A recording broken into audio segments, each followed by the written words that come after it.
እሺ ተመልካቾች እንዴት ናችሁ? እንግዲህ ብሔራዊ ባንክ የዶላር ጨረታ ሲያወጣ በቃ የዶላር ፍላጎትን ለማሟላትና ገበያውን ለማረጋጋት የምንዛሬ ገበያውን ለማረጋጋት እንደሚፈልግ አንደኛው ግብ እሱ መሆኑ ይታወቃል።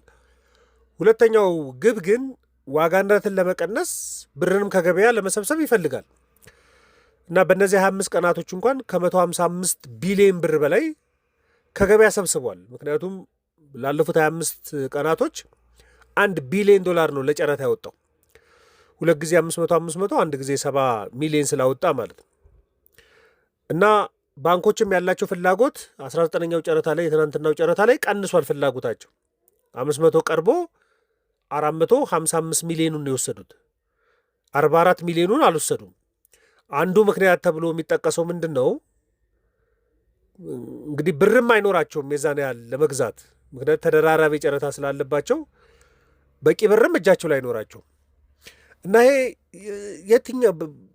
የትኛው ስጋት ስላለበት ነው ብሔራዊ ባንክ ከገበያ ብርን ለመሰብሰብ የሚፈልገው የሚል ብዙ ጥያቄ ይመጣል። ዛሬ እሱ ላይ አስተያየት ልሰጣችሁ ፈልጌያለሁ። ለመኖሪያና ለንግድ የሚሆኑ ሱቆች አንድ ላይ በመገናኛ የመዲናችን መሃል በሆነችው መገናኛ ከእስራኤል ኤምባሲ አጠገብ እንዲሁም ከሃይሌ ሪዞርት በቅርብ ርቀት ላይ ከባለ 1 እስከ ባለ 3 የመኝታ ክፍል አማራጭ ያላቸውን አፓርትመንቶችን በ660 ሺህ ብር ቅድመ ክፍያ ብቻ አቅርበንልዎታል። ለንግድ የሚሆኑ ሱቆች ነዋሪ በሞላበት ህንፃ ላይ ከ24 ካሬ ጀምሮ በ300 ሺህ ብር 10% ቅድመ ክፍያ ጀምሮ ቀሪውን ክፍያ የእርስዎን ፕሮግራም መሰረት አድርገው የሚከፍሉት ምርጥ እድል። በእኩል ሰዓት የሱቅና የቤት ባለቤት ለመሆን በ0969211919 ይደውሉልን። መደላድሎች ነን። በምቾት ይኖሩ። እንግዲህ የብሔራዊ ባንክ ስጋት ሁለቱንም ስጋት ይኖርበታል። ግን ገንዘብን ሁለት ቦታ ለዩና ተመልከቱት። አንድ 3 ቦታ ነው ገንዘብ የሚለየው። አንደኛው ይሄ ቤዝ መኒ የሚባለው አለ። ጠቅላላ ክምችት ከፍተኛ ኃይል አለው የሚባለው ገንዘብ እሱ ነው። ይሄ በቃ የፋይናንስ ዘርፉ ጥሬ ዕቃ ብላችሁ አስቡት። እና ንግድ ባንኮች በብሔራዊ ባንክ የሚያከማቹት ገንዘብ አለ። በገበያ ውስጥ የተሰራጨው ገንዘብ በድምሩ ሲደመር ጠቅላላ ገንዘቡ ቤዝ መኒ የሚባለው ነው። እና ይሄ ቤዝ የሚባለውን ገንዘብ ለማሳደግ ግብ ሊቀመጥ ይችላል። በቃ በምን ያህል ማደግ አለበት የሚለውን እና ይሄን የሚቆጣጠረው ብሔራዊ ባንክ ነው። እና በብሔራዊ ባንክ በባንኮች በህዝብ እጅ ውስጥ ያለው ገንዘብ በሙሉ ቤዝ መኒ ነው የሚባለው። ግን መሰረታዊ የሚባሉት ሁለት አይነት ገንዘብ አይነቶች አሉ።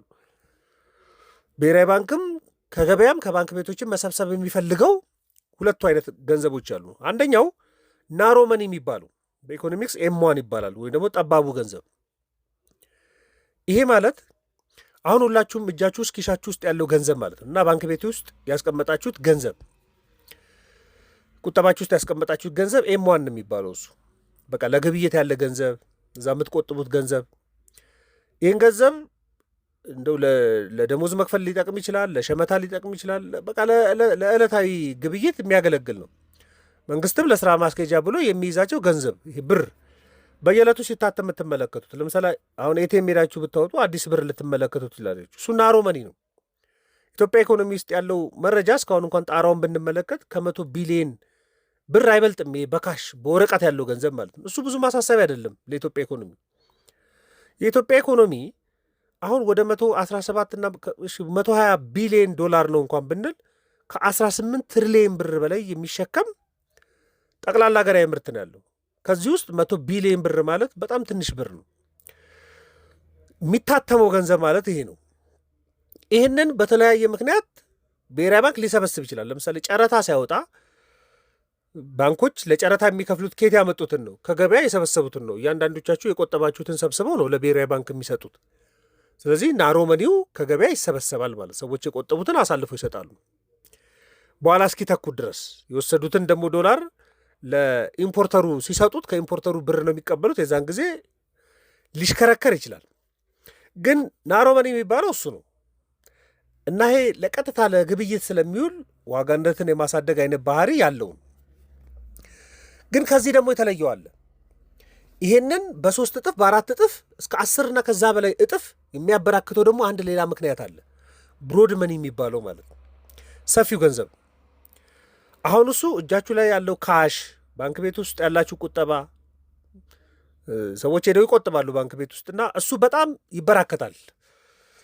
ምን ማለት መሰላችሁ? ለምሳሌ አንድ ሰው 1 ሚሊዮን ብር ወስዶ ባንክ ላይ ቢያስቀምጥና ብሔራዊ ባንክ የጠቅላላ ገንዘብ እንዲያድግ የሚፈልግበት መጠን ሊኖር ይችላል እና አንድ ሰው 1 ሚሊዮን ብር ሊያስቀምጥ ይችላል ባንክ እና ባንኩ 1 ሚሊዮን ይቀበልና ለእናንተ 1 ሚሊዮን ብሎ ይጽፍላችኋል ወረቀታችሁ ላይ፣ ባንክ ቡካችሁ ላይ 1 ሚሊዮን ተብሎ ይጻፋል። ለባንኩ 1 ሚሊዮን ሰጥቷላችሁ። ለስራ ማስኬጃ የሆነ ጊዜ ሄዳችሁ ብትጠይቁ በሚል ባንኩ 100 ሺህ ብሩን ያስቀርና ምናልባት 900 ሺህ ብሩን ሊያበድረው ይችላል፣ ለብድር ሊያዘጋጀው ይችላል። ስለዚህ ባንኩ ያን 900 ሺህ ብር ለሆነ ሰው ሊያበድረው ይችላል፣ ለአንድ ሰው። አሁን የሚያበድረው ጥሬ ብር አይደለም የሚያበድራችሁ፣ 900 ሺህ ብር የሚባል ቁጥር ይጻፍላችኋል፣ ለእናንተ አካውንታችሁ ላይ ይጻፍላችኋል። እንግዲህ አስቡት፣ የተቆጠበው 1 ሚሊዮን ነው፣ በብድር 900 ሺህ በቁጥርነት ወጥቷል። ስለዚህ ገንዘቡ ስንት ሆነ ማለት ነው? ወደ 1.9 ሚሊዮን ብር አደገ ማለት ነው። አሁን ይህን 900 ሺህ ብር ደግሞ የወሰደ ሰውዬ ሄዶ የሆነው ባንክ አስቀመጠው ብላችሁ አስቡ። እዛ የተቀመጠለት 900 ሺህ ብር የተቀመጠበት ባንክ ደግሞ ምናልባት 90 ሺህ ብሩን ለስራ ማስኬጃ አስቀርቶ በቃ 810 ሺህ ብሩን አበድሮት ሊሆን ይችላል። ስለዚህ ገንዘቡ ምን ሆነ? የመጀመሪያው ሰውዬ 900 ሺህ ብር ተበደረ። ሁለተኛ ባንክ ላይ ሲመጣ ያችኛው ገንዘብ መጣችና 810 ሺህ ብር በድምሩ ልክ በአንድ ቀን ውስጥ ከሆነ ባንክ የሆነ ባንክ ሙቭ ሲያደርግ ወደ 2.7 ሚሊዮን አደገ ማለት ነው። ያቺ 1 ሚሊዮን ከዚህ በላይም ሊበልጥ ይችላል። እናንተ 1 ሚሊዮን አስቀምጣችሁ ባንኩ ያችን 1 ሚሊዮን ለ10 ሰው ሊያበድራት ይችላል። ሚሊዮን ለምን ቁጥር ነው የሚያስቀምጥላችሁ? ሚሊዮን ተበደርክ፣ ሚሊዮን ተበደርክ፣ ሚሊዮን ተበደርክ። 10 ሰዎች ከሆኑ ምንድን ነው ወደ 10 ሚሊዮን ልታድግ ትችላለች። ናሮ መኒ ቅድም ያልኳችሁ ካሹ ፕሪንትድ መኒ ነው፣ የሚታተም ገንዘብ ነው።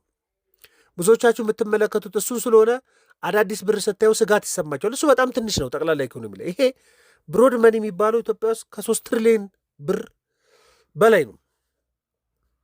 ስለዚህ መንግስት በሁለቱ ነው የሚሰጋው፣ ናሮ መኒውን።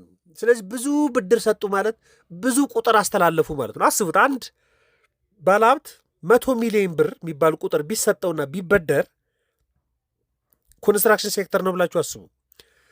አርክቴክት ለሚሰሩ ሰዎች ምናልባት ከዛ ውስጥ 2 ሚሊዮን የሚባል ቁጥር ሊያስተላልፍ ይችላል። ደግሞ ሌላ ግብዓት ለሚገዛው ደግሞ ቁጥር ነው የሚያስተላልፈው። ካሹን እስካልተጠያየቁ ድረስ ቁጥር ነው የሚበተኑ። ምክንያቱም ሁሉም ሰው ያስቀመጠውን ገንዘብ በአንዴ አንጡ አይልም። የዛን ጊዜ ባንኮቹ ኮላፕስ ሊያደርጉ ይችላሉ። ግን ስርዓትም አለው። በአንዴ ሄዳችሁ ያለውን ገንዘብ በሙሉ ልጠርጉ አትችሉ። እና ይሄኛው ገንዘብ ክሬትድ ነው የሚባለው፣ የሚፈጠረው ገንዘብ ማለት ነው። ይሄ በጣም ትልቁ ነው እና በብዙ እጅ በባንክ ስርዓቱ ላይ ያለ ገንዘብ ነው እንዳትረሱ። ናሮ የሚባለው እናንተ ኪሻችሁ ውስጥ አለ፣ ካዝናችሁ ውስጥ አለ፣ በየተቋማቱ አለ። መንግስት ለስራ ማስኬጃ ብሎ እጆቹ ላይ ይዘውታል። በጣም ፈጣን ነው። ብሮድ መኒ የሚባለው ግን በባንክ ስርዓት ውስጥ ያሉት ነው እና ብሔራዊ ባንክ በሁለቱም ገንዘቦች ላይ እንደሚጨነቅ አስቡ። ለምሳሌ ባንኮች አሁን በእነዚህ 25 ቀናቶች ወደ 155 ቢሊዮን ብር ለመንግስት ለብሔራዊ ባንክ ሰጥተዋል። ናሮ የነበረውን ገንዘብ ነው እያንዳንዱ ሰው ከነበረው ከደሞዙ ላይ ያስቀመጠውን በሙሉ ወስደው ነው የውጭ ምንዛሬ የገዙበት። ስለዚህ እጃቸው ላይ ያለውን ናሮ ገንዘብ ጠባቡን ገንዘብም ሰብስቧል። 1 2 ደግሞ ይሄ ገንዘብ እጃቸው ላይ ቢቆይ ያበድሩት ነበር። ሲያበድሩት ያችን አንድ ገንዘብ ለ3 ለ4 ሰው በቁጥርነት ነበር የሚያስተላልፏል። ስለዚህ ናሮ መኒ ወደ ብሮድ መኒ መለውጡ አይቀርም። ስለዚህ በሁለት ነገር ሰበሰበ። አሁን ናሮ መኒን ብሔራዊ ባንክ ገንዘብ ባለማተብ ሊቀንሰው ይችላል፣ ከገበያ በመሰብሰብ ሊቀንሰው ይችላል። ባንክ ቤቶች የሚሰጡት የብድር ገደብ የሚያስቀምጠውም ለዛ ነው። በቃ 24 ከመቶ አምና ካበድራችሁት ከ24 ከመቶ በላይ ማበደር አትችሉም ሲላቸው ምን እያላቸው ነው?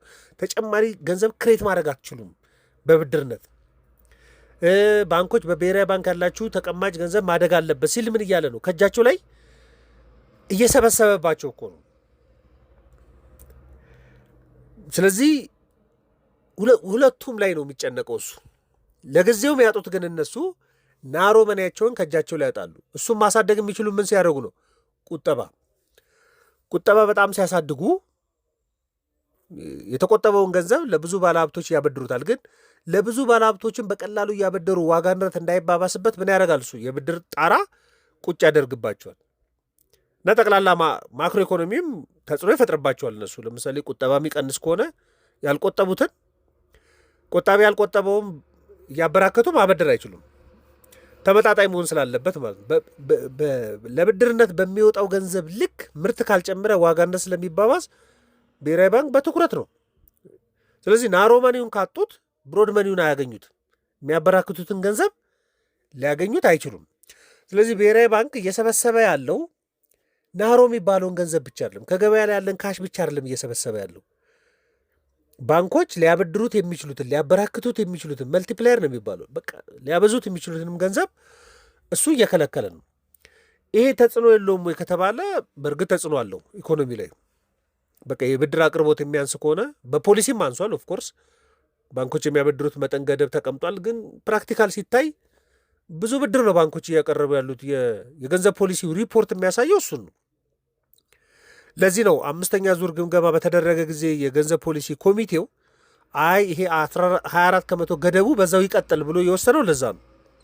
ምናልባት መጋቢት ወር ላይ 6ኛ ዙር ስብሰባ ይኖረዋል የገንዘብ ፖሊሲ ኮሚቴው። አሁን 2 ገለልተኛ ኮሚቴዎችን የኢኮኖሚስቶችን የቀላቀለው ኮሚቴ ምናልባት በ24 ከመቶ ሊያስቀጥልም ሊያቆምም ይችላል። ምናልባት ይሄኛው ጨረታ ላይ ባንኮች ገንዘብ እንደሌላቸው ከተረዳ፣ ምክንያቱም ጨረታው የሚያሳየው 44 ሚሊዮን ዶላሩን መውሰድ ከጥሬ ብር የተነሳ ሊሆን ይችላል። ግን በቂም የውጭ ምንዛሬ ስላላቸው ሊሆን ይችላል። ግን ብር ከማጣት የተነሳ ከሆነ ትንሽ ከፍ ሊያደርገውም ይችላሉ። ወይ ወደ 30% ሊገፋው ይችላል። ወይ ደግሞ ኦፍኮርስ ከዛ ብድግ ያደርገውም 100%፣ ግን እስከ 30% ገደብ ሊያስቀምጥበት ይችላል። ስለዚህ ብሔራዊ ባንክ ብዙም የሚያስጨንቀው የናሮ ገንዘብ ጉዳይ ነው ብዬ አላምንም። ይሄ የብሮድ መኒው ጉዳይ ነው የሚበራከተው ነው የሚያሳስበው። የሚበራከተው ደግሞ በጣም በፍጥነት ነው የሚሄደው።